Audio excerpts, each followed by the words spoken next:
আমরা মুসলমান বাপ, আমাদেরকে আল্লাহ ইমানের দৌলত দিয়েছে, আমাদেরকে আল্লাহ কালেমার দৌলত দিয়েছে, একজন শ্রেষ্ঠ রসুল দিয়েছে, একটা শ্রেষ্ঠ কিতাব দিয়েছেন, একটা শ্রেষ্ঠ ধর্ম দিয়েছে, একজন শ্রেষ্ঠ মালিক আমাদের আছে আল্লাহ। আমাদের চারটি জিনিস আমাদের কাছে আছে সর্বশ্রেষ্ঠ। আমরা ভাগ্যবান। আমাদের সর্বশ্রেষ্ঠ আল্লাহ, আমাদের রসুল সর্বশ্রেষ্ঠ, আমাদের কিতাব সর্বশ্রেষ্ঠ, আমাদের ধর্ম সর্বশ্রেষ্ঠ। চারটি সর্বশ্রেষ্ঠ নিয়ামত যার কাছে আছে, সে নষ্ট হবে কেন? সে চরিত্রহীন হবে কেন? সে গুমরা হবে কেন? পথ হারা হবে কেন? সে জাহান্নামী হবে। তাইলে জান্নাত কার জন্য আল্লাহ বানাইল? আল্লাহ বলেন, বান্দা বলবেন, বিশ্বাস করেন, কোরআন শরীফে আছে, ফাবি আইয়ি হাদিসিন বাদাহু ইউমিনুন। আল্লাহ জিজ্ঞেস করেছে, বান্দা 23টা বছরে আমি 30 পারা কোরআন আমার সর্বশ্রেষ্ঠ কথাগুলো নাজিল করলাম, এরপরে এর চাইতে দামি আর কোন কথা বললে, এর চাইতে দামি আর কোন কিতাব নাজিল করলে তুমি বান্দা আমার কথা বিশ্বাস করতে? কি বলবেন ভাই? একটু ভাবেন। কষ্ট করছেন আপনারা, রাত্র হয়ে গেছে, আমি শেষ করে দিচ্ছি। একটু ইনসাফের সাথে বলেন। কতবার বলছে একজন মালিক, তিনি আমাদের গোটা কায়নাতের, তিনি কতবার বললেন আকিমুসসালাহ, আকিমুসসালাহ, আকিমুসসালাহ, আকিমুসসালাহ, আকিমুসসালাহ। এরে বান্দা, নামাজ পড়ো, নামাজ পড়ো, নামাজ পড়ো, নামাজ পড়ো, নামাজ পড়ো। ইত্তাকুল্লাহ, ইত্তাকুল্লাহ, ইত্তাকুল্লাহ, ইত্তাকুল্লাহ। এতবার বললেন আল্লাহকে ভয় করো, গুনাহ ছাড়ো, গুনাহ ছাড়ো, গুনাহ ছাড়ো। ফাত্তাকুন নার, ওয়াত্তাকুন নার, জাহান্নাম থেকে বাঁচো, জাহান্নাম থেকে বাঁচো। খোদার কসম বাপ, আল্লাহ হাসরের ময়দানে জিজ্ঞেস করবে আমাদেরকে, বান্দা আর কেমনে বললে, কতবার বললে, আর কোন কথা বললে তুমি আমার কথা মানতা? বলো না ভাই।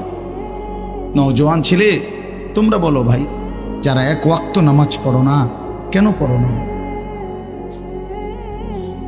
কেন পড়ো না বাপ?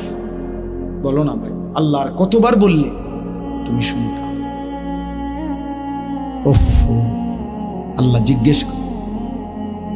তাফসীরের মধ্যে আছে, উলামায়ে কেরাম বলে রাসূলুল্লাহ সাল্লাল্লাহু আলাইহি সাল্লামও জিজ্ঞেস করে হাসরের যে, উম্মত জানো তুমি 23টা বছর একটানা দিবা নিশি আমি কাঁদছি, আমি কাঁদছি উম্মত 23 বছর। নবী সাল্লাল্লাহু আলাইহি সাল্লাম জিজ্ঞেস করবে আমাদেরকে, 23টি বছর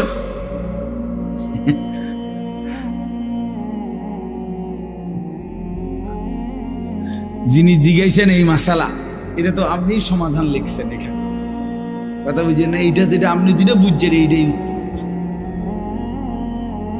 বুঝছেন? আচ্ছা, তো বলতেছিলাম যে মানে রাসূলুল্লাহ সাল্লাল্লাহু আলাইহি সাল্লাম আমাদেরকে জিজ্ঞেস করে, উম্মত আমি 23টা বছর দিবানিশি কাঁদছি তোদের জন্য, তোদের জন্য। আম্মা জান আয়েশা রাদিয়াল্লাহু তাআলা আনহা বলেন, নবীজির স্ত্রী, উনি বলেন, দুনিয়াবাসী খোদার কসম আমি দেখছি এশার নামাজের পরে নবী সাল্লাল্লাহু আলাইহি সাল্লাম আমার হুজরার মধ্যে দাঁড়াইয়া চোখের পানি ফেলতে শুরু করছেন আর উম্মতের জন্য কাঁদতেছিলেন, দোয়া করতেছিলেন। আল্লাহর কসম, আম্মা জান আয়েশা বলে, ফজরের নামাজের আজানের আগ পর্যন্ত এক দাঁড়ানোতে নবী সারাটা রাত কাঁদছে আর দোয়া করছে। সারা রাত কাঁদছে, চোখ লাল হয়ে গেছে, দাড়ি মোবারক ভিজে গেছে, বুকের পশম ভিজে গেছে। ওয়াকাদ তাওয়াররামাত কাদামাহু, আম্মা জান আয়েশা বলে, দুইটা পা ফুলে ফুলে গেছে। এত রাত কাঁদলেন। নবীজি বলবেন, উম্মত আমি সারা রাত কাঁদছি, তায়েফের পাথরের আঘাতে আমার পিঠ ছিদ্র করে ফেলছে, ক্ষুধার কষ্টে উম্মত আমি পেটে 2টা পাথর বাঁধছি, উহুদের দান দান শহীদ করা রক্তে বেহুশ হয়ে আমি পড়েছিলাম লম্বা সময়। এত কষ্ট সইলাম, এত কাঁদলাম, এত রক্ত ঝরাইলাম, আর কত কাঁদলে, কত রক্ত ঝরাইলে উম্মত তুমি আমার কথা মনে পড়তো? বলে জিজ্ঞেস করে আমার ভাই, আমি বলে গেল, নিজেদেরও ব্যস্ততা একটু বেশি এখন, এই জন্য বারবার আসতে। আমি তো কত আসছি আপনাদেরকে, আশেপাশে কত মাহফিলে আসছি, ব্যক্তিগত অনেক ব্যস্ততা, কাজে কর্মের অনেক, বয়সের কারণে অনেক আলাদা মাহফিল ছাড়াও অনেক ছোটখাটো অনেক কাজ করতে হয়, যার কারণে তো কুলাইতে পারি না। বারবার আসে, আপনাদেরকে মনে করাইতে পারি। নবীজি জিজ্ঞেস করবে, আমি আর কত কাঁদলে, কতবার আমি রক্ত ঝরাইলে আমার কথা মনে পড়ত, কতবার 30 বছর ধরে মিথ্যা বললা, কখনোই হারাম ছাড়লা না, আমার কথা মনে পড়ে নাই? কোরআন শরীফে আছে হযরত মুসা আলাইহিস সালামের সাথে আল্লাহ তাআলা প্রথম যখন তুর পাহাড়ে কথা বলতেছিলেন, তো প্রথম সময় প্রথমবারই মুসা আলাইহিস সালামকে আল্লাহ তাআলা বলছেন, ইন্নী আনা রব্বুক ফাখলা'না আলাইক, যে মুসা আমি তোমার রব, আমি তোমার সাথে কথা বলবো, আমার ওয়াহি তোমার উপর এখন অবতীর্ণ হবে, তো আগে তুমি জুতা খুলে নাও। ফাখলা'না আলাইকা, তোমার জুতা খোলো। তো তাফসীরের মধ্যে লিখছে যে জুতা খুলতে বললেন কেন? আল্লাহর কথা শুনবার আদব এটা, নাই তো জুতা খোলার ওইখানে কোনো জরুরত ছিল না। এবং সবচেয়ে বড় কথা হলো তখন প্রচন্ড ঠান্ডা ছিল, প্রচন্ড শীত, এই পরিমাণ ঠান্ডা কুয়াশা ছিল যে মুসা আলাইহিস সালামের স্ত্রী সন্তান সম্ভবা ছিল, মানে গর্ভবতী, তো ওরা কাঁপতেছে শীতে। মুসা আলাইহিস সালাম রাস্তা হারায় ফেলছে, আবার শীতে ঠান্ডায় কাঁপতেছে। এই অবস্থায় মুসা আলাইহিস সালাম ওনার স্ত্রীকে বলছে যে পাহাড়ের এই উঁচু জায়গাটাতে মনে হয় যেন লাল আগুন জ্বলতেছে, মনে হয় সেখানে গেলে কিছু আগুন পাইতে পারি, আমি তোমার জন্য নিয়ে আসি, তুমি এখানে একটু দাঁড়াও, এতে আনলে তুমি আগুনের মধ্যে যদি একটু তাপ নাও তাইলে শীত কমে যাবে কিছুটা। যে না, আমরা গ্রাম অঞ্চলে ছোটবেলাতে আমরাও মনে আছে যে প্রচন্ড শীতের মধ্যে আমরা আগুন পোহাইতাম, আগুন জ্বালাইয়া। তো তাহলে বোঝা গেল প্রচন্ড শীত, কুয়াশা, বরফ। এরপরেও আল্লাহ তাআলা হযরত মুসা আলাইহিস সালামকে এই ঠান্ডা শীতের মধ্যে আগে বলছে, আগে কি করো? জুতা। অথচ তখন আরো মৌজা ফিন্দানো আছে, ঠিক না? কিন্তু না, আগে বলছেন আগে জুতা। আনা আখতারতুকা, কোরআন শরীফে আছে যে আমি তোমাকে নির্বাচিত করেছি, বাছাই করেছি। ফাসতামি' লিমা ইউহা, তুমি আমার ওয়াহি মনোযোগ দিয়ে শোনো। তাহলে আগে জুতা খোলা। এই জন্য বললাম দাঁড়ায় থাকলে তো জুতা পরে থাকতে হয়, ঠিক না? তো এটা আল্লাহর কথা, আল্লাহর কথা শুনবার জন্য আদব জরুর, আদব জরুর। হাদিসের মধ্যে আছে প্রিয় নবী সাল্লাল্লাহু আলাইহি ওয়াসাল্লাম বলছেন যে আল্লাহ তাআলা আমাকে সর্বোত্তম ইলম শিখিয়েছেন, সাথে সাথে আল্লাহ তাআলা আমাকে সর্বোত্তম আদব শিখিয়েছেন। আল্লামানি রব্বি ফাআহসানা তা'লিম ওয়া আদ্দাবানি রব্বি ফাআহসানা তা'দীব। আল্লাহ তাআলা আমাকে ইলমও শিখাইছেন সর্বোত্তম, আদবও শিখিয়েছেন সর্বোত্তম।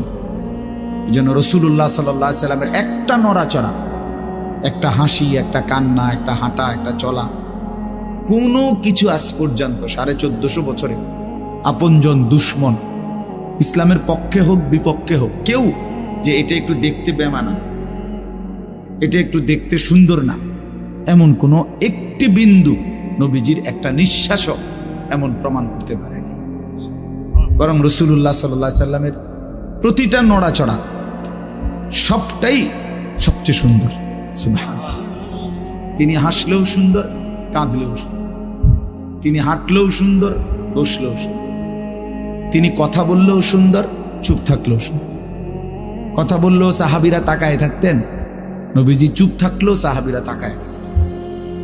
অনেক সাহাবী এমন ছিল যে শুধু আল্লাহর নবী সাল্লাল্লাহু আলাইহি সাল্লামের চেহারা মোবারকের দিকে তাকায়ই থাকতেন, তা আবার কোনো কথাবার্তা নাই, তা আবার চলে যায়। নবীজি এরকম অনেককে জিজ্ঞাসাও করছেন যে আসো, বসো, তাকায় থাকো, আবার চলে যাও, কখনো তো কিছু বলো না। তো বলতেন যে ইয়া রাসূলুল্লাহ, যখনই কোনো দুঃখ, বেদনা, পেরেশানি, অস্থিরতা হয় মনে, জিন্দিগিটা যখন কোনো অশান্তি লাগে, অস্থিরতা লাগবে। তা আপনার সামনে আসি, আপনার এই পবিত্র চেহারা মোবারকের দিকে কিছুক্ষণ তাকাই, তো জিন্দেগির সব দুঃখ পেরেশানি দূর হয়েছে। আপনার চেহারাই শান্ত, আপনার চেহারাই শান্ত। এই জন্য বাপ আদব জরুর। রাসূলুল্লাহ সাল্লাল্লাহু আলাইহি ওয়াসাল্লামকে আল্লাহ তাআলা সর্বোত্তম আখলাক শিখিয়েছে। এই জন্য নবী সাল্লাল্লাহু আলাইহি ওয়াসাল্লাম যেভাবে ওযু করতেন, ইস্তিনজা করতেন, পেশাব পায়খানা, খাওয়া, ঘুম, সব কিছু মডেল, সব কিছু সুন্দর, সব কিছু সুন্নাত, এবং গোটা পৃথিবীতে সবার কাছে এটা পরীক্ষিত। আজকের এই দিন পর্যন্ত আল্লাহর নবী সাল্লাল্লাহু আলাইহি সাল্লামের কোনো নিয়ম নীতি চলাফেরা একটাও কেউ এর চাইতে উত্তম কিছু পৃথিবীতে পেশ করতে পারে। এটা একদম সত্য কথা। এই জন্য দয়া করে আল্লাহর কথা মনোযোগ দিয়ে শুনতে হয়, আদবের সাথে শুনতে হয়, কম হোক। আমি সব সময় বলি, কত মুসলমান আমরা আল্লাহর কথা শুনি, কিন্তু শুধু কেবল একটু আন্তরিকতা, আগ্রহ, এর অভাবে পরিবর্তন হয় নাই। তো বিশ্বাস করেন, আপনাদের এলাকার ওলামায়ে কেরাম, মসজিদের ইমাম সাহেব, জুমার নামাজের বয়ান, সব কিছুই গুরুত্বপূর্ণ। সকল কথাই আলেমরা বলে, কিন্তু হয় আপনি জিমাইছেন, নয় আপনি জুরাইছেন, নয় আপনি মনোযোগ দেন নাই, অথবা আপনি বুঝতেই চেষ্টা করেন। ও মাইত্য না চাই হুজুরা, কত কথাই সব হইনা কি আর চলন যাবে, এই কথা বলিয়া সবগুলোই ফেলাই দিছে। কথা বুঝছেন না? আও এত সব ধরলে কোনো অনকার যুগে আর চলা যাইতো না। এই কথা বলে কিছুই ধরে না, কোনোটাই মানে নাই, পুরা জিন্দিগিটাই খেয়াল খুশির মতো চলছে। ও আরেকজনের থেকে দেখছে পথে ঘাটে, টেলিভিশনে, অথবা নিজের মনে যেটা মন চাইছে তাই করছে। আল্লাহ তাআলা কোরআনুল কারীমের মধ্যে বলছে, যে মানুষ তার মন মতো চলে, আল্লাহর কসম, কোরআনে আল্লাহ বলছে ওই মানুষ না, জানো, সরাসরি কোরআনের আয়াত। আল্লাহ তাআলা বলছে যে তার ইচ্ছা মতো চলে, আল্লাহর বিধান, রাসূলের বিধান, কোনো কিছুতে তোয়াক্কা করে না। আমার মনে যা চায়, চুল এমন কেন, আমার মন চাইছে, এভাবে হাঁটো কেন, আমার মন চাইছে, এটা কি ধরনের জামা পরলা, আমার মন চাইছে, তুমি এভাবে দাঁড়াইয়া পেশাব করো কেন, আমার মন চাইছে, তুমি এখানে দাঁড়ায় আসো কেন, আমার মন চাইছে, তুমি এখন সারাক্ষণ ঘুমায় রাখছো সকালবেলা, আমার মন চাইছে। এই যে একটা মানসিকতা, আমার মনে যা চায় তাই করলাম। বিশ্বাস করেন ভাই, নওজোয়ান ছেলে, তোমরাও বোঝো ভাই, এই জীবন জানোয়ারের জীবন। খোদার কসম, এটা জানোয়ারের জীবন, এটা মানুষের বাচ্চা না, এই জন্তু জানোয়ার, হাইওয়ান, এই গরু ছাগলের জিন্দেগি। এই জন্য কোরআন শরীফ আল্লাহ বলছে, আর আইতা মান ইত্তাখাযা ইলাহ, যে তার নিজের মনের চাহিদাকেই নিজের খোদা বানিয়েছে। আল্লাহ বলেন, ইনহুম ইল্লা কাল আনআম, তাদের পরিচয় আর কিছুই নয়, শুধুই আনআম, চতুষ্পদ জন্তু। আপনি আপনার এলাকার যে কোনো হুজুরের জিজ্ঞাসা, আনআম অর্থ কি? চতুষ্পদ জন্তু, জানোয়ার, হাইওয়ান। এই জন্য আদব জরুরি, আল্লাহর কথা কমই শোনো, মনোযোগ দিয়ে শোনো। তাহলে দেখবেন আপনার মসজিদের ইমাম সাহেবের বয়ান দ্বারাই জিন্দিগি বদলে গেছে। একবারে চাঁদের দেশের থেকে হুজুর আনতে হইব, মঙ্গল গ্রহ থেকে হুজুর আনতে হইব, এগুলো কোনো কথা না। আল্লাহর কথা যিনিই বলে, ছোট হোক, বড় হোক, স্থানীয় হোক, দূরের হোক, আল্লাহর কথা যিনিই বলে তিনি দামি। যখনই বলে তখনই দামি। জোহরের পরে বললেও দামি, আসরের পরে বলল, রাত 10টা বাজলে উনি প্রধান বক্তা, আর 8টা বাজে উনি বিশেষ বক্তা। এটা কোরআনের কোন আয়াত?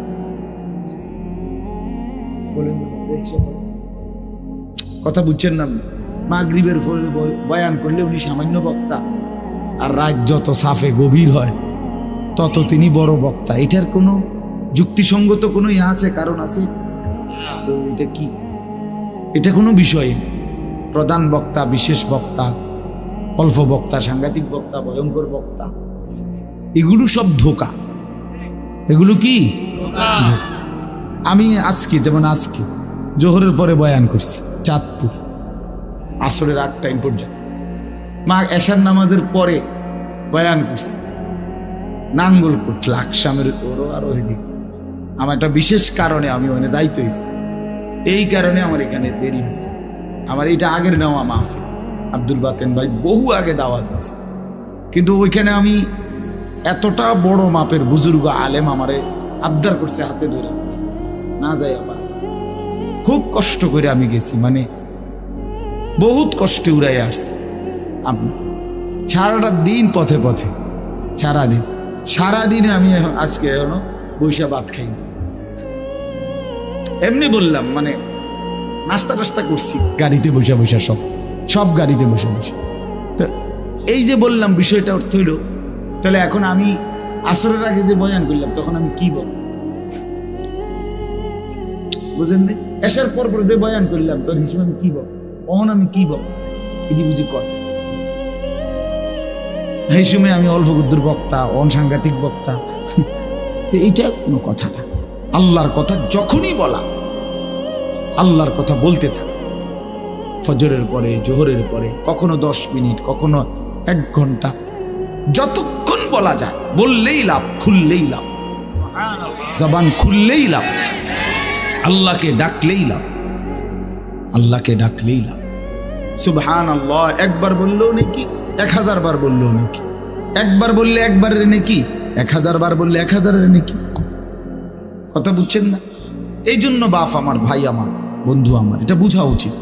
আমি প্রতিদিন বয়ানের শুরুতে 10-20 মিনিট সময় এই কথাটা বুঝাইতে চেষ্টা করি যে আপনারা সকল আলেমদের কথাকে কদর। জনপ্রিয়তা এটা একটা ধোঁকা, অর্থাৎ এটা আল্লাহ তাআলার একটা ইচ্ছা। হয়তো কখনো আল্লাহ তাআলা আপনার কাউকে একটু বেশি মানুষের সামনে বলায়, কখনো কাউকে কম মানুষের সামনে বলায়। এটা কোনো অপমান, বেইজ্জতি, ইজ্জতের কিচ্ছু নেই।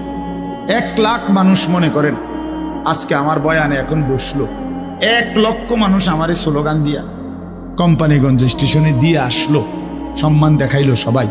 আপনি বুঝলেন আর কি আমি খুব জনপ্রিয়। তো আল্লাহ তাআলা বললেন আনিস আমি নিলাম না। হ্যাঁ, তারপরে বুঝেন নাই আমার কথা? আল্লাহ তাআলা বলল আমি নিলাম না, আমি তোমার এই গ্রহণ করলাম না। তখন তো কুত্তার সমান মর্যাদা হবে, তখন তো জন্তু জানোয়ারের সমান মর্যাদা। আল্লাহ যদি কাউকে প্রত্যাখ্যান করে, সারা পৃথিবী শিক্ষার লিখি। আল্লাহ গ্রহণ করা এটা সবচেয়ে বড় কথা। আপনারা জানেন, অবাক হবেন, ছেলেরা ভাই মোবাইলগুলো নামায় দাও, নামায়, এমনি শোনো ভাই, ভালো হবে, আমার কথাটা শোনো, ভালো হবে।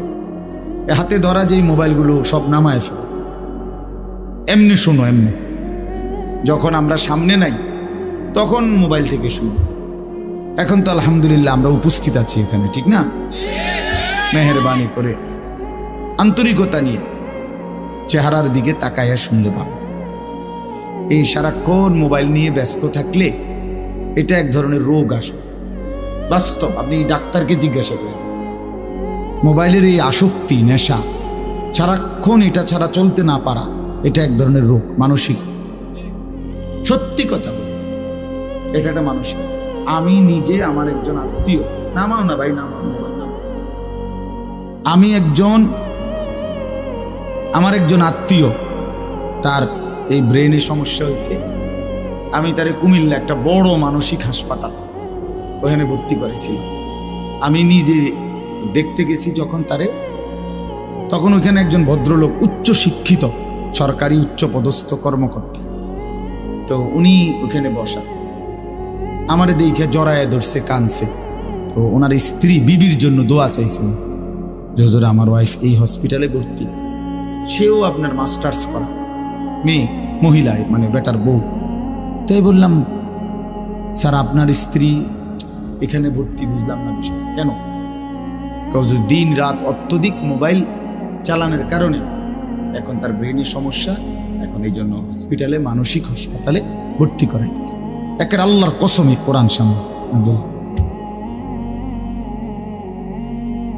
ওই দেখেন, ওই অপদার্থ, কি পরিমাণ অপদার্থ, মানে এই জিন্দিগি একটা ফালতু জিন্দিগি আর কি। যে হুজুর আমনে না, আরো বলেন আমি বেশরমের কোনো শরম নেই। হ্যাঁ, মানে এইটাই হলো মানুষ, অর্থাৎ কোথায় আমি কিচ্ছুর কোনো হিসাবের দরকার, আমার যা মন চায় তা। এবারে কে বলছে এত কথা আমার দরকার। আমনের মতো হুজুর নামে হুজুরের আব্বা কো, আমার মোবাইল আমি টিপব। বহুত বড় অসভ্য মানসিকতা এটা, অসভ্য মানসিকতা। দিন দিন ছেলে পেলে জিন্দেগির কোনো সৌন্দর্য নাই ভাইয়া। একটা সৌন্দর্য থাকতে হয়, নিজের একটা সৌন্দর্য আছে, আত্মমর্যাদা আছে, চলাফেরা, কথাবার্তা, চাল চলনের মধ্যে একটা রুচি থাকে। আমার নিজস্ব কোনো স্বকীয়তা নাই, আমার যখন যেরকম মন চায় তখন, এক এক সময় এক এক চুল, এক এক সময় এক এক জামা, এক এক সময় এক এক ড্রেস। এটা তো স্বাভাবিক মানুষ, এ তো প্রতিবন্ধী, মাতাল, পাগল মানুষ, তার সিরা মানুষ। হ্যাঁ, এজন্য বাস আমি অনুরোধ করলাম, আমি শক্তভাবে বলার অর্থ এটাই। অনেক মানুষ এটা মানসিকভাবে ক্ষতিকর, ব্রেনের উপরে চাপ, প্রয়োজনকে প্রয়োজনের মধ্যেই রাখা। বড় মোবাইল বিভিন্ন কাজে অনেক সময় বিশেষ জরুরত আছে, অফিসিয়াল কাজে, ব্যাংকিং কাজে, অনলাইনের বিভিন্ন কাজ আছে যেটা বড় মোবাইল ছাড়া চলেই না, ঠিক আছে না? প্রবাসী অনেক মানুষ আছে, তাদের অনেক কাজকর্ম এটা দিয়েই সারতে হয়, ঠিক আছে। প্রয়োজন প্রয়োজনের মধ্যেই থাকুক, জরুরত তো জরুরতের মধ্যে, কিন্তু এটা বুঝি 24 ঘন্টা এটা জীবনের অংশ বানায় ফেলা, সারাদিন সারা রাত, এটা পাগলামি ছাড়া মাতলামি ছাড়া। এটা শেষ পর্যন্ত একদিন, আল্লাহর কসম আমি বললাম, ছিল একদিন তোমার জীবনটা একটা শূন্য মরুভূমি বানায়া তোমারে ছেড়ে দেবে। বাস্তবতা এটা ভাই, জোরে বললো না, জোরে স্বাভাবিকভাবেই শোনো। ঠিক বলতে গিয়ে যদি আবার রসিকতা করো তো গুনাহ হবে। একজনে দুষ্টামি করে জোরে বললা ঠিক, আরেকজনে হাসি দিলা, তো তো মস্কারি করল। আল্লাহর কথার সামনে কি করতে নাই? টিটকারি করতে নাই। আল্লাহর কথা তুচ্ছ তাচ্ছিল্য করা, ঈমান চলে যাওয়া, বিপদ। আমি এত কিছু বললাম, খামখেয়ালির কোনো দরকার নেই। এত জোরে এত মজা করে ঠিক বলার কিছু নেই, শুনতে থাকো ভাই, আলাদা আলাদা শোনো। এজন্য আমি বললাম প্রত্যেকটা মানুষ, কোরআনুল কারীমের মধ্যে আছে, আল্লাহ তাআলা বলেন, ওয়ালা তাকুনু কাল্লাযীনা নাসুল্লাহা ফাআনসাহুম আনফুসাহুম। আল্লাহ বলে, বান্দা তুমি আমারে এই পরিমাণ ভুলে যেও না, দীর্ঘদিন বেশি আমারে ভুলে গেলে একদিন আমি তোমাকে তোমার থেকে ভুলিয়ে দেব। একদিন তুমি টোটালি ভুলে যাবা তুমি মানুষের বাচ্চা, একদিন তুমি পুরা ভুলে যাবা তুমি মুসলমান। তোমার একটা বাবা আছে, মা আছে, তোমার একজন আল্লাহ আছে, তোমার একজন রসুল আছে, তোমার একটা মৃত্যু আছে, তোমার একটা কবর আছে, তোমার একটা আখিরাত আছে, তোমার একটা পরকাল আছে, তোমার একদিন বিচারের মুখোমুখি হইতে হবে। এই কথাটা যদি টোটাল ভুলে যাও, সেটা অনেক বড় অধপতন, অনেক বড় মুসিবত। যে গন্তব্য জানে না, মঞ্জিল চিনে না, তার জন্য এটা অনেক বড় বিপদ। কোনো বাসে যদি কেউ উঠে কন্ট্রাক্টর জিজ্ঞাসা করে কই নামবেন, সে যদি বলে আমার জানা নাই, আপনার তোমার মতো মন মতো একটা নামাই দিও, তো সে তো পাগল বলবে। পাগল বলবে না? নিশ্চিত বলবে তো এটা পাগল লোক, মাতা। এই জন্য দোস্ত আমার, আমরা কোথায় যাব এটা যদি আমাদের জানাই না থাকে, তো আমি তো সুস্থ না, আমি তো পাগল। কোরআনুল কারীম আল্লাহ তাআলা বারবার বলছে, বান্দা তুমি মনে রাখো কিন্তু আমার কাছে তোমাকে ফিরে আসতে। আফা হাসিবতুম আন্নামা খালাকনাকুম আবাসান ওয়া আন্নাকুম ইলাইনা লা তুরজাউন। আল্লাহ তাআলা বলে, বান্দা তুমি কি এই ভেবেছো আমি তোমারে এমনি এমনি বানাইছি? আবাস মানে অনর্থক। আমি কি তোমাকে অনর্থক বানিয়েছি? কোনো উদ্দেশ্য নাই, কোনো উদ্দেশ্য নাই আমার, এমনি এমনি ছেড়ে দিলাম। ওয়া আন্নাকুম ইলাইনা লা তুরজাউন। আল্লাহ তাআলা বলে, বান্দা তুমি কি এই ভেবেছো যে তোমাকে আমার কাছে আসতে হবে না, ফিরতে হবে না? কি বলেন আপনারা, কি মনে করেন? বাবারা বলেন, কি মনে করেন? আল্লাহর কাছে ফিরতে হবে? আমাদেরকে আল্লাহ তাআলা বেহুদা বানাইছেন? তো এটা তো জিজ্ঞাসা করা উচিত, কেন বানাইলেন মালিক? কেন আসলাম পৃথিবীতে? আমি যা করছি এটাই কি আপনি চাচ্ছিলেন? আমাকে যাচ্ছি কোথায়? আমার প্রতিদিন যে মানুষগুলো মৃত্যুবরণ করলো তারা যা গেল কোথায়? আমি যাব কোথায়? সেখানে আমাকে কিছু বলবে কিনা, জিজ্ঞেস করবে কিনা? এটুকু বিবেক যদি দিমাগ না থাকে দোস্ত আমার, বাপ আমার, তো আমি মানুষ হইলাম কি? আমি মানুষ হইলাম কি? আমি একজন সুস্থ মানুষ হলাম কিভাবে? আমি তো জন্তু জানোয়ার না, আমি তো কুকুর বিড়াল না যে খাইলাম আর ঘুমাইলাম, গরু ছাগল না। কোরআনে আল্লাহ বারবার বলছে, বান্দা কুল ইন্নাল মাউতাল্লাযী তাফিররুনা মিনহু ফাইন্নাহু মুলাকীকুম সুম্মা তুরাদ্দুনা ইলা আলিমিল গায়বি ওয়াশ শাহাদা। আল্লাহ বলে, বন্ধু আপনি আমার বান্দাদের সকলকে বলে দেন, দুনিয়াবাসী, মৃত্যু থেকে তোমরা যেখানেই পলায়ন করো না কেন, মৃত্যু নিজেই তোমাদের সাথে সাক্ষাৎ করবে।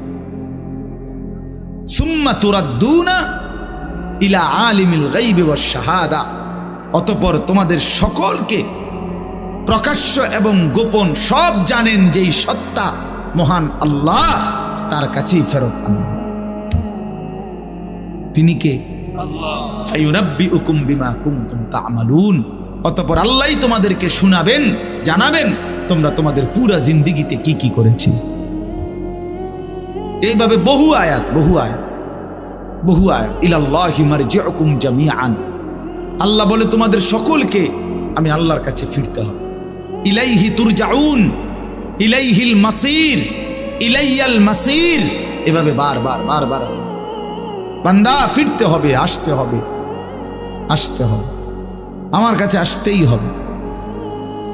আমার শায়েখ আল্লামা মুফতি মুশতাকুর নবী সাহেব বলে, আল্লাহ তাআলা ছাড় দেয়, ছেড়ে দেয় না। যেই ছেলে গুড্ডি উড়ায় সে সুতা ছাড়ে, নাটাই ছাড়ে না। নাটাই বোঝেন না, যেটার মধ্যে সুতা, হ্যাঁ এইটা নাটাই, হাতে যেটা থাকে আর কি। তো সুতা তো ছাড়তে ঘুড়ি অনেক উপরে চলে গেছে, কিন্তু ছেলেটা নাটাই তো ছাড়ে না, নাটাই ছাড়ে। তো আল্লাহ তাআলা বলে, বান্দা 60 বছর, 50 বছর, 70 বছর, 30 বছর, 100 বছরের সুতা তো আমি ছেড়ে দিছি, কিন্তু নাটাই ছাড়ি নাই। ঠিক যখন সময় হয় আমি আল্লাহ মালাকুল মউত পাঠিয়ে, আজরাইল পাঠিয়ে 1 সেকেন্ডেই তোমাকে আবার আমার কাছে নিয়ে আস। তোমারে ফিরাইয়া আনতে দেরি হয়। ফাইদা জাআ আজালুহুম লা ইস্তাখিরুনা সাআতান ওয়া লা ইস্তাকদিমুন, 1 সেকেন্ড আল্লাহ দেরি করবে। চলেন বাপ, এজন্য ভাবতে শিখি। ছেলেরা তোমরাও ভাইবো, আমার বাপ আমার কথা হইলো তোমার পথে তুমি, আমার পথে আমি। যার যার জায়গায় আমরা ফিরে যাব, যার যার গন্তব্যে। তোমার ঘর আলাদা, আমার ঘর আলাদা। তোমার জিন্দিগি তোমার সাথে, আমার জিন্দিগি আমার সাথে। কেউ কারোর জন্য আটকায় না বাপ। দুনিয়া কেউ কারোর জন্য আটকায়ও না, আর দুনিয়া কারোর জন্য থাইমাও থাকে। বহুত স্বার্থপর এই দুনিয়া, বহুত স্বার্থপর। আজকে তো অনেক বন্ধু দেখা যায়, কিন্তু অ্যাক্সিডেন্ট করলে সাথে অন্যরাও পাও ভাঙ্গে না। আমার যেদিন পাও ভাঙছিল 2021 সালে, এই যে এখন রমজান আমার জিগাইছে যে হুজুর আপনার পাওটা মনে হয় এখনো সোজা হয়নি। আমি হ্যাঁ, আজও সোজা হয়নি। সেই 2021 সালে আমার পাও ভাঙছে। আজকে 4 বছর পরেও কাছের থেকে দেখলে বোঝা যায় আমার পাও একটু বাঁকাই। তো আমার তো অনেক ঘনিষ্ঠ বন্ধু আছে, কিন্তু সেদিন তো আমার পাও ভাঙলো যেদিন, সেদিন তো আমার সাথে আর কারো পাও ভাঙলো। এবং আমি যেই মোটর সাইকেলে ছিলাম, ওই মোটর সাইকেলে আমি আমার বন্ধুর মোটর সাইকেলে আমি পিছনে বসছি। আমি মোটর সাইকেল চালাই নাই, পারিও না চালাই। তো পিছনে বসা ছিলাম, সে সামনে। ভ্যান গাড়ি আইসা আমার পায়ে বাড়ি দিছে, অথচ আমার ঠিক বরাবর তার পাও। সেও তো মোটর সাইকেল চালাইতেছে, তার পায়ে একটা সুতাও লাগে না, কিচ্ছু লাগে। দুনিয়ায় আমরা একাই, স্বার্থপর এই দুনিয়া। সামনের সিএনজি অ্যাক্সিডেন্ট করলে রক্তে ভাইসা গেছে মানুষের লাশ, পিছনের গাড়ি থামে না, সাইডে দিয়ে জায়গা বাফ, কেউ থামে না। একটু জ্যাম বাজলে কারো আর সহ্য হয় না, চিৎকার শুরু করে, জ্যাম ক্লিয়ার করো। পুলিশ কই, এই বেটা কি? আরে ভাই মানুষ মারা গেছে। আরে মানুষ মরলে মরছে বেটা, রাস্তা ক্লিয়ার করো। এরই নাম দুনিয়া, এর নাম দুনিয়া। তোমার এই অসৎ বন্ধুগুলোরে ডাক দিয়ে বলো না একবার, যে দোস্ত, আমার যদি পাওটা ভাঙ্গা যায়, আমার কাছে যদি টাকা না থাকে, আমি যদি আর কোনোদিন তোদের সাথে আড্ডা দিতে না পারি, তো তোরা আমার সাথে আসবি কিনা? কেউ আসবে, কেউ আসবে। তুমি বোঝো না ভাইয়া, তুমি জানো না এই অসৎ বন্ধু তোমারে নষ্ট করে দিচ্ছে। সারা দিনে যে বন্ধু, দিনের পর দিন তার সাথে আমি চললাম, অথচ একটা বার এক ওয়াক্ত নামাজ পড়ার কথা বলে না। এ তো বন্ধু না, এ তো জানোয়ার, এ তো শয়তান। এটা বন্ধু কিসের? এটা বন্ধু কিসের? এই জন্য আমরা প্রত্যেকেই এটা ভাবা উচিত, আমরা একাই। দুনিয়া তো একা, কবরও একা। দুনিয়া তো এক। আমার অসুস্থ হইলে, পেটে ব্যথা হইলে, আর কারো পেটে ব্যথা হয়, আমার বিবিরও না, আমার বাচ্চারও না, তা আমি একা না? আমার সুখে আমি একাই, আমার দুঃখে আমি একাই, আমার বিপদে আমি একাই, আমার মুসিবতে আমি একাই, আমার কবরে আমি একাই, আমার হাসরের ময়দানে আমার একাই দাঁড়াই। এই জন্য আমরা যদি নিজেকে ভুলে যাই, ভুল হবে। এটা আল্লাহ তাআলা আমাদেরকে আকল দিয়েছেন, দিমাগ দিয়েছেন, বুঝ দিয়েছেন, বিবেচনা দিয়েছেন, বোধ শক্তি দিয়েছেন, আলো অন্ধকার, রোদ বৃষ্টি, আগুন পানি, ভালো মন্দ, রাত দিন বুঝার তৌফিক দিয়েছেন, সব কিছু দিয়েছেন। আমি এটা আপনাদের এখন শোনাচ্ছি। এখানে আমি 5টা আয়াত পড়ছি, এই ছোট্ট অল্প একটু সময়ে এই আয়াতগুলোর তর্জমা শুনুন, তাইলে আমার কথা শেষ। শুরুতে আমি এটা বলে নিলাম, আল্লাহর কথা মনোযোগ দিয়ে শুনবেন।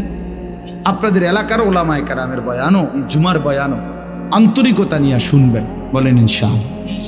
অনেক চাচা, বয়স্ক, মুরব্বী, অনেকের মানসিকতা হলো এই জুমার বয়ান হয় মসজিদে, উনি বসে বসে জুড়ায়,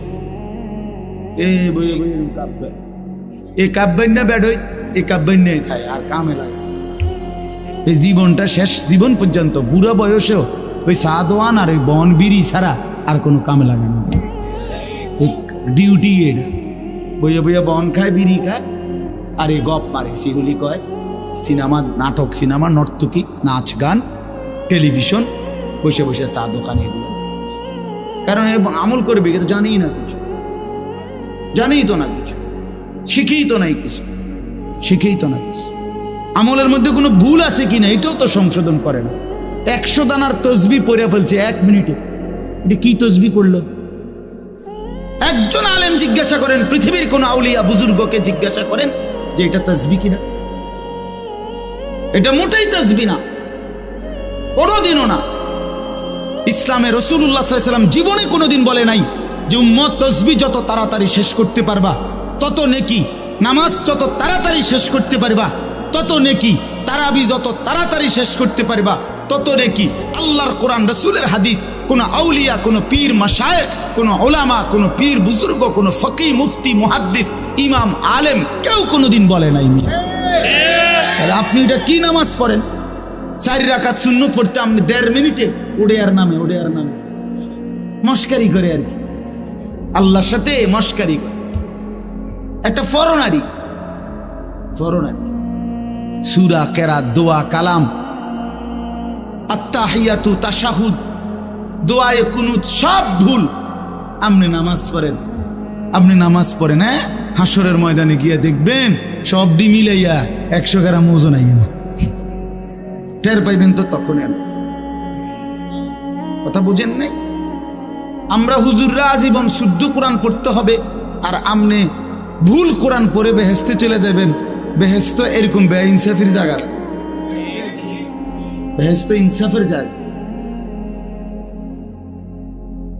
নামাজ, রোজা, হজ, যাকাত, জিকির, তেলাওয়াত, কোরআন, এর জন্য আপনার জন্য যে আইন আমার জন্য সে আইন, আমার জন্য যে আইন আপনার জন্য সে। রাসূলুল্লাহ সাল্লাল্লাহু আলাইহি সাল্লামের জন্য কোরআন শরীফ শুদ্ধ করা ফরজ, আর সাহাবীদের জন্য কোরআন শরীফ কোন রকম পড়লেই চলতো, এটাই নিয়ম ছিল তো। তাই আমনে সাধারণ মানুষ, আমনে পাবলিক, আপনি ছোটবেলায় পড়েন নাই, আপনি স্কুলে পড়ছেন, আপনি কলেজে পড়ছেন, এই সমস্ত কথা বললেই আপনার কোরআন শরীফ অশুদ্ধ, সূরা কেরাত অশুদ্ধ, তাইলে আপনি মাফ পেয়ে যাবেন, এ কথা আপনারে কে বলল? পাবলিক হইলে কোরআন শরীফ শুদ্ধ করতে হয় না, এ কথা আপনারে কে ফয়সালা দিল? বলেন চাচা, একজন চাচা বলেন। কথাটা বুঝছেননি আমার চাচা? না আপনি গ্রামের মানুষ হইলে আমনের সূরা কেরাত শুদ্ধকরণ লাগবে না, আমনে ভুল করেই সারিব। আমনের এই কথা ফয়সালা দিছে কে? কোন হুজুর? তার বিচার হয়ে যাবে। বলেন মিজান ভাই, আপনি জিজ্ঞান কে বললো এই কথা? এরকম কোনো অধিকার আছে কারো সিদ্ধান্ত দেওয়া? স্কুলে পড়লে, কলেজে পড়লে তোমার আর কোরআন শরীফ শুদ্ধ করতে হবে না ভাইয়া, এ কথা তোমারে কে বলল? কে বললো এটা? রাসূলুল্লাহ সাল্লাল্লাহু আলাইহি ওয়াসাল্লামের সামনে যে সাহাবী দাঁড়াইতেন আবু বকর, আর পিছনে যে সাহাবী, সকলের কোরআন শরীফ সমান শুদ্ধ ছিল, সকলের রুকু সেজদা সমানভাবে বিশুদ্ধ ছিল। পিছনের ওয়ালার সেজদা আর সামনের ওয়ালার সেজদা বরাবর ছিল। মস্কারি করে আমরা গ্রামের মানুষ, হুজুর আমরা এলাম সাদা সিধা মানুষ, কোন রকম কোন রকম কদ্দুর দিন আইনা দিন খাই, আলাপ করে আলাপ। আপনার এই সমস্ত আলাপে হবে না বাপ, বিশ্বাস করেন না, হবে না। কোরআনুল কারীমের মধ্যে আল্লাহ বলছেন, ফামান কানা ইয়ারজু লিকা রাব্বিহি ফালিয়ামাল আমালান সালিহা ওয়ালা ইউশরিক বিইবাদাতি রাব্বিহি আহাদা। রব্বুল আলামিন বলেন, আখিরাতে যারা যারা আমি আল্লাহর সাক্ষাৎ তথা জান্নাত পেতে চাও, দুইটা বিষয় লাজেম। এক নাম্বার, ফালিয়ামাল আমালান সালিহা, প্রতিটি আমল করতে হবে সালিহা, বিশুদ্ধ। যদি আমি আল্লাহর সাক্ষাৎ চাও, যদি জান্নাত পেতে চাও, ফালিয়ামাল আমালান সালিহা। কোরআনুল কারীমের সমস্ত জায়গায় আল্লাহ আমলের সাথে সালেহ এই শব্দ যোগ করেছেন। শুধু আমল মন মতো করতে বলে নাই, সালেহ হইতে হবে। ইল্লাল্লাযীনা আমানু ওয়া আমিলুস সালিহাত ওয়া'দাল্লাহুল্লাযীনা আমানু মিনকুম ওয়া আমিলুস সালিহাত। বারবার আল্লাহ বলছেন, বান্দা আমল হতে হবে বিশুদ্ধ। নেক আমল মানে বিশুদ্ধ আমল, বিশুদ্ধ আমল হইলেই নেক আমল। বোঝেন নাই? যে আমল বিশুদ্ধ আমল ওই আমল নেক আমল, যেটা নেক আমল ওইটা বিশুদ্ধ আমল। মানে বিশুদ্ধ আমল না হলে সেটা নেক আমল হয় না। নেক আমল হইতে হইলে বিশুদ্ধ আমল ছাড়া হবে না। হবে? হ্যাঁ, কোন সাধারণ থেকে সাধারণ মানুষের জন্য জমি দলিল করার নিয়ম যা, একেবারে উচ্চ শিক্ষিত ডক্টরেট ডিগ্রিধারী ব্যক্তির জন্য জমি দলিল করতে নিয়মটা। কথা বলেন না কেন? দুনিয়ার নিয়ম বরাবর মিয়া, তার আখিরাতের নিয়মের ব্যাপারে বরাবর হবে না কেন? আপনারা ভুল করবেন না।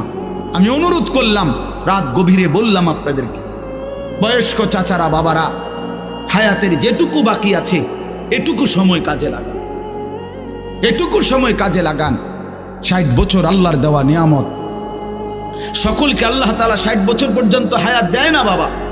কোরআন শরীফে আছে, আল্লাহ বলেন, অমিনকুম মান ইউতাওয়াফা মিন ক্বাবলু, অগণিত লোককেই আমি আল্লাহ বৃদ্ধ পর্যন্ত পৌঁছবার আগেই মৃত্যু দিয়ে।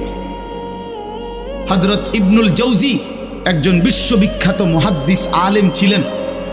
তিনি বলছেন, ইবনুল জাওজি তিনি যুবকদেরকে লক্ষ্য করে বলছেন, হে যুবক, তোমরা প্রত্যেকেই নিজ নিজ মহল্লার আশেপাশে হিসাব করে দেখো তোমার সমবয়সী কিশোর যুবক কতজন আর সমপরিমাণ বৃদ্ধ কতজন। তাহলে দেখবা তোমার সমবয়সী কিশোর যুবক যদি হয় 30 জন 50 জন, তো তোমার বাড়ি পাড়া মহল্লায় তার সাথে হিসাব করলে বৃদ্ধ হবে 2 জন 3 জন 1 জন। তাহলে বোঝা গেল অধিকাংশই যুবকই বৃদ্ধ হয়, বৃদ্ধ হয়। তিনি বলছেন, হাসান বসরি রহমতুল্লাহি আলাইহি, ইন্না যারআ কাদ তুদরিকুল আহাতু ক্বাবলা আন ইয়াবলুগা। তিনি বলছেন, হে যুবক, তুমি লক্ষ্য রেখো, একটি গাছের মধ্যে ফল ধরবার আগে যেই ফুল ধরে যতগুলো, সবগুলো ফুল ফলে পরিণত হয় না।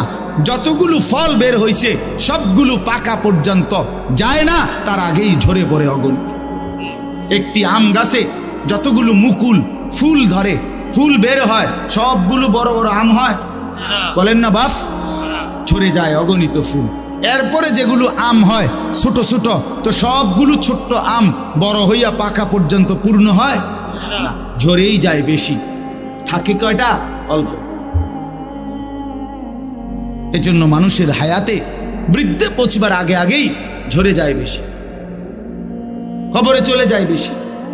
এটাই সত্য, এটাই বাস্তবতা। প্রত্যেক বাড়িতে বাড়িতে আছে মানুষ বলে যে এই চাচা, এই দাদা আমগো বাড়ির মধ্যে হুজুর আর শেষ মুরব্বী, ঠিকই না বলেন না? চাচাই আর বাচ্চা রয়েছে, দোয়া করেন, যেটার জন্য দোয়া করেন, এরকম বলে না? আমাদের কাছে তো বলে। তো বাড়িতে তখন অনেক লোক আছে ছেলে পেলে, কিন্তু বয়স্ক লোক আছে কয়জন? একজন, দুইজন, একজন। এই জন্য যুবক অনেক নওজোয়ান বসছো ভাইয়া, আমি অনুরোধ করলাম, দোস্ত আমার, বন্ধু আমার, নিজেরে নষ্ট করে দিও না বাপ, নিজেরে নষ্ট করে দিও না। দেখো ডানে বামে তুমি নষ্ট হয়ে গেলে, পচে গেলে কেউ নাই, কেউ নাই, কেউ নাই। কোনো চরিত্রহীনকে কেউ ভালোবাসে না, কোনো দুশ্চরিত্র, কোনো মদখোর, নেশাখোর, গাঁজাখোর, বাবাখোর, ইয়াবাখোর, ডাইলখোর, পুট্টাখোর, এই হারামিরে কেউ পছন্দ, কোনো সুদখোর, কোনো ঘুষখোর, কোনো কিস্তিওয়ালা, এরে কেউ পছন্দ করে না। কোনো হারামখোরকে কেউ পছন্দ করে। সামনে ভয়ের কারণে, ক্ষমতার কারণে, বাহাদুরির কারণে হয়তো কখনো কখনো সামনে যদিও কিছুটা ভদ্রতার দেখায়, কিন্তু পিছনে অভিশাপ। তোর উর্ফে খোদার গজব পড়ক, এমনি বলে, তোর উর্ফে আল্লাহর লানত পড়ক, তুই মানুষের সম্পদ কুক্ষিগত করস, এই কথা বল। তো তুমি এটা কি টাকা কামাইলি, কি বাড়ি করলি বেটা, টাইলস লাগাইলি, মানুষ তোরে অভিশাপ দেয় বেটা। এর চাইতে এই জিন্দেগির চাইতে মরে যাওয়া ভালো বেটা, মরে যাওয়া ভালো হারামখোর বেটা। এই জন্য বাপ, কোন নাফরমানকে কেউ পছন্দ করে না, কোন জালেমকে কেউ সম্মান করে না, মহব্বত করে না। আল্লাহ তাআলা আল্লাহর নজর থেকে, বিশ্বাস করেন যে আল্লাহর নজর থেকে সরে যায় প্রত্যেক পাপী, নাফরমান পাপী আল্লাহর দৃষ্টি থেকে, আল্লাহর রহমের দৃষ্টি থেকে সরে যায়। আর আল্লাহর নজর থেকে সরে যায় যে আল্লাহর কসম গোটা মাখলুক তাকে নিন্দাই করে, মালউন হয়, সমস্ত সৃষ্টির কাছে সে অভিশপ্ত। আল্লাহর রহমের নজর যার উপরে পড়ে তারে গোটা সৃষ্টি ভালোবাসে। ইন্নাল্লাযীনা আমানু ওয়া আমিলুস সালিহাত সায়াজআলু লাহুমুর রাহমানু উদ্দা। আল্লাহ বলে, নিশ্চয়ই যারা ঈমানওয়ালা হলো এবং সমস্ত নেক আমল বিশুদ্ধভাবে করলো, আমি আল্লাহ আমার গোটা সৃষ্টি জগতের মধ্যে তার জন্য আমি নিজে ভালোবাসা দিয়ে দেব। ভালোবাসা, ভালোবাসা জোর করে আদায় করতে হয়। মহব্বত আল্লাহর পক্ষ থেকে, মহব্বত আপনাদের সাথে আমাদের ভালোবাসা আল্লাহর পক্ষ থেকে, ঠিক কিনা বলেন না? আল্লাহর পক্ষ থেকে, আল্লাহর পক্ষ, আল্লাহর পক্ষ থেকে। আপনাদের কারোর সাথে আমাদের কারো কোনো লেনদেন নেই, আমার কোনো লেনদেন নাই আপনাদের সাথে, আর্থিক কোনো লেনদেন নাই। এখানে একজন লোকের সাথে আছে কোনো লেনদেন, কিন্তু মহব্বত আছে, ঠিক কিনা বলেন? আছে না মহব্বত? এই ভালোবাসা আল্লাহর জন্য, এই ভালোবাসা আসমানওয়ালার পক্ষ থেকে, আসমানওয়ালার পক্ষ থেকে।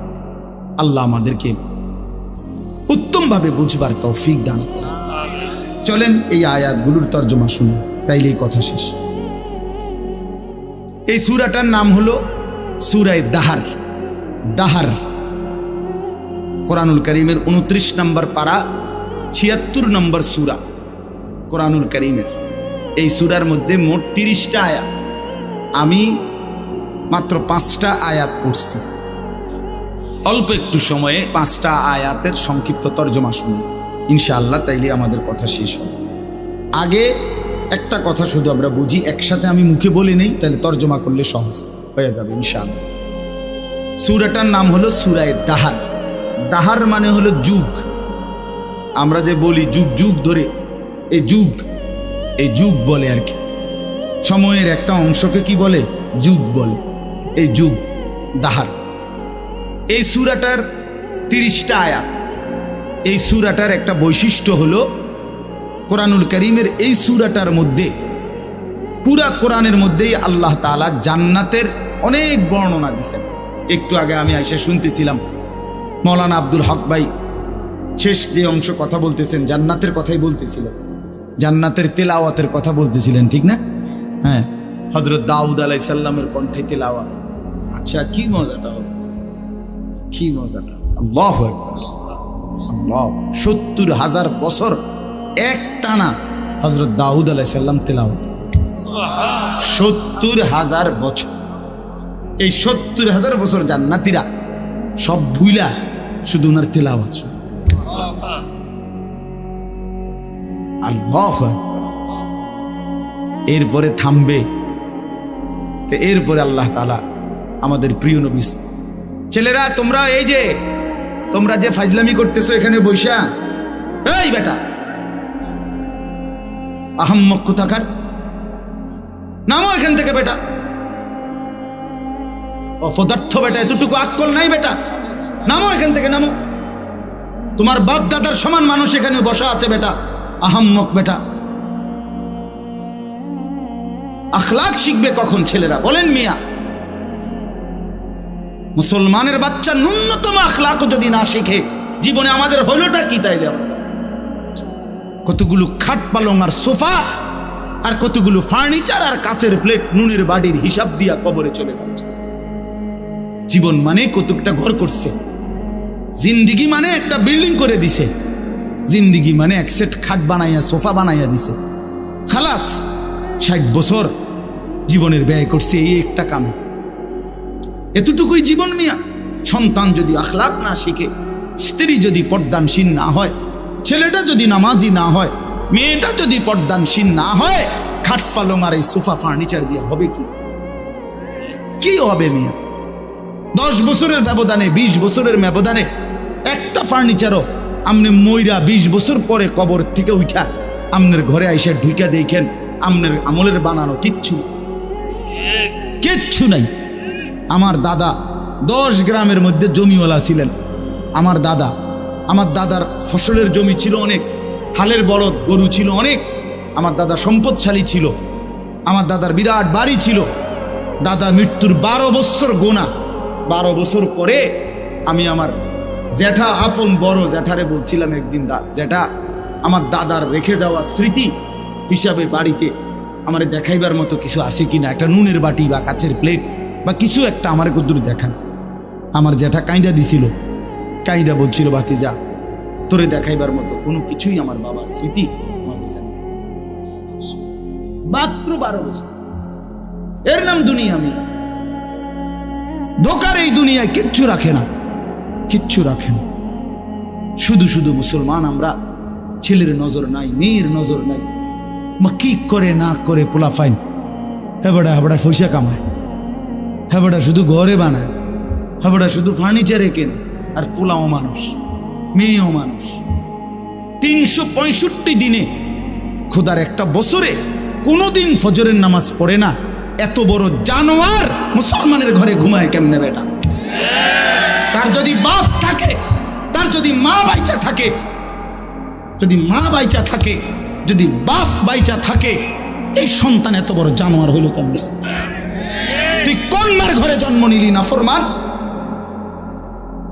তুই কোন বাপের ঘরে জন্ম নিলি?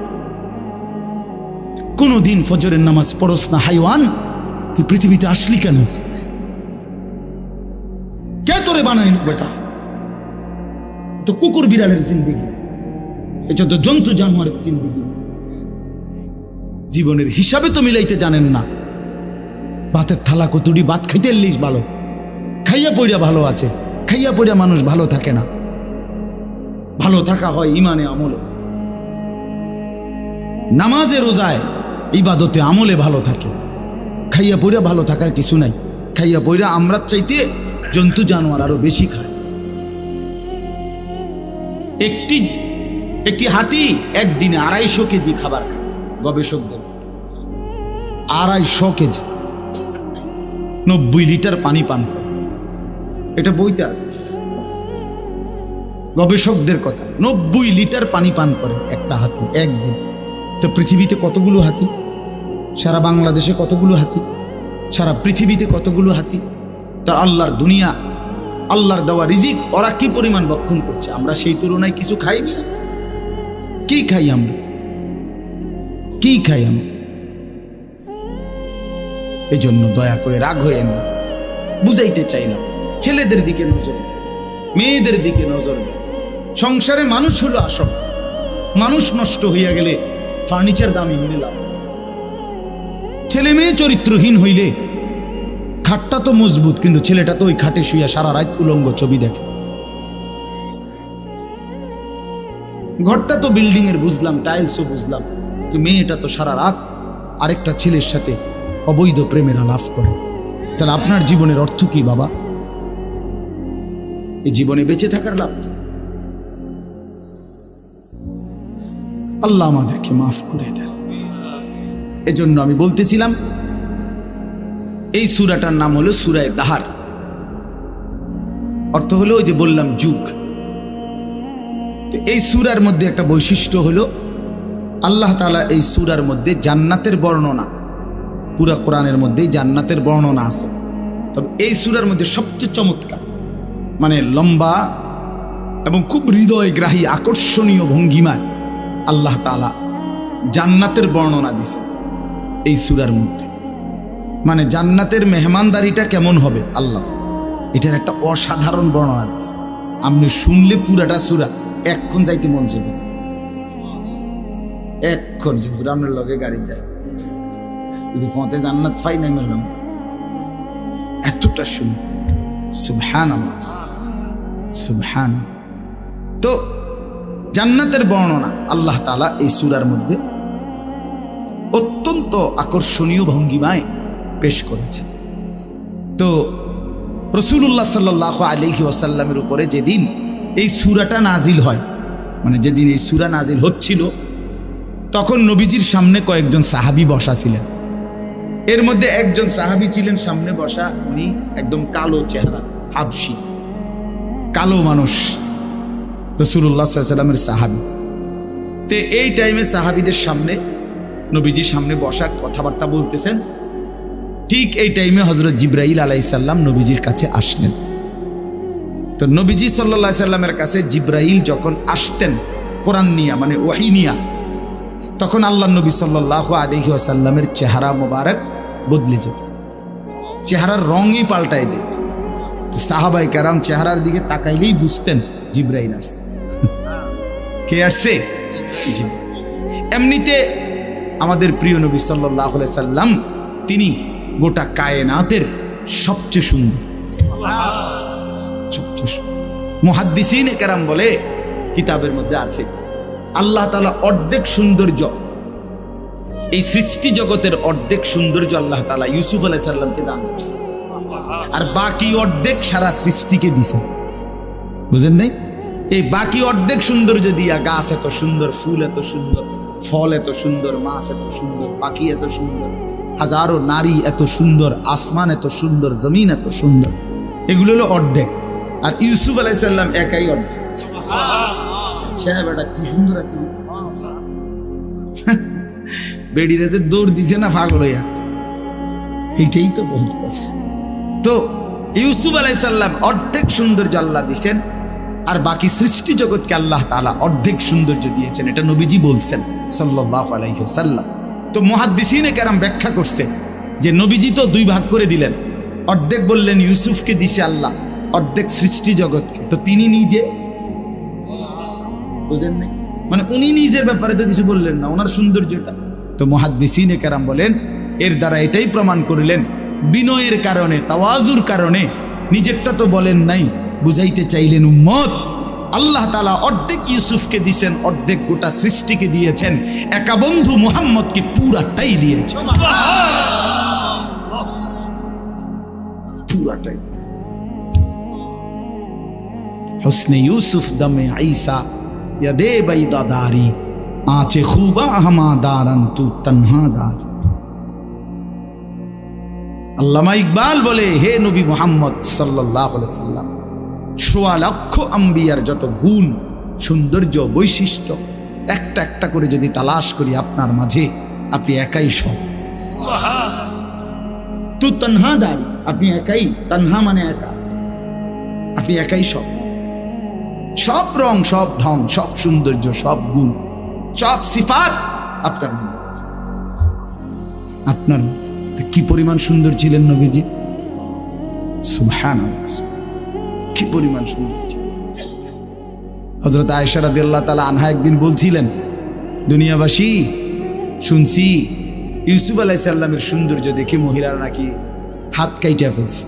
আমার স্বামীর সৌন্দর্য যদি এক নজর দেখতো, বেটিরা কলিজা কাইটা ফেলত।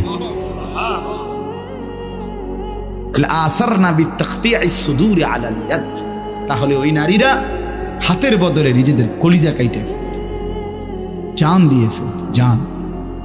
এবং সাহাবায়ে কেরাম তো রাসূলুল্লাহ সাল্লাল্লাহু আলাইহি ওয়াসাল্লামের মহব্বতে অগণিত সাহাবী, অনেক সাহাবী জান দিয়ে দিয়েছে।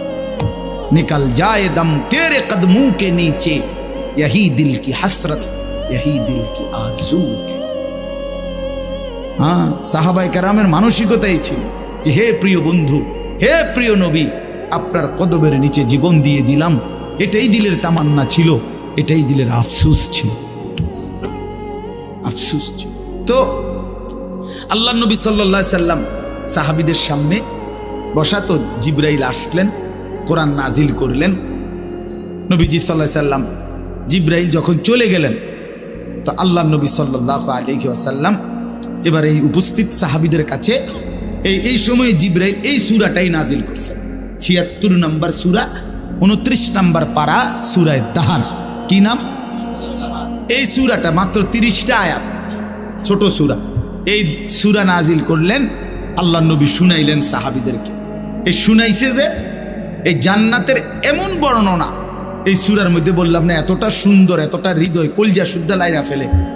এইটা শুই না নবীজির জবানে, ওই যে সামনে যে একজন বললাম কালো রঙের সাহাবী ছিল, সাদা সিধা মানুষ, এমন কোনো উল্লেখযোগ্য না উনি, কিন্তু উনি রাসূলুল্লাহ সাল্লাল্লাহু আলাইহি সাল্লামের জবানে এই সূরার তেলাওয়াত শুই না, জান্নাতের বর্ণনা শুনে একটা চিৎকার মারছে। এক চিৎকারে ওইখানেই তাফসীরে কুরতুবিতে লিখছে, ওইখানেই তিনি ইন্তেকাল করছে, সাথে সাথে জান দিয়ে ফেলছে। জান্নাতের আশা, জান্নাতের আগ্রহে। তাফসীরের মধ্যে আছে যে নবীজি তখন সাহাবীদেরকে বললেন, লাকাদ আখরাজা নাফসা সাহিবিকুম আশ-শাওকু ইলাল জান্নাহ, তোমাদের এই বন্ধু জীবন দিল জান্নাতের শৌক, জান্নাতের আগ্রহে।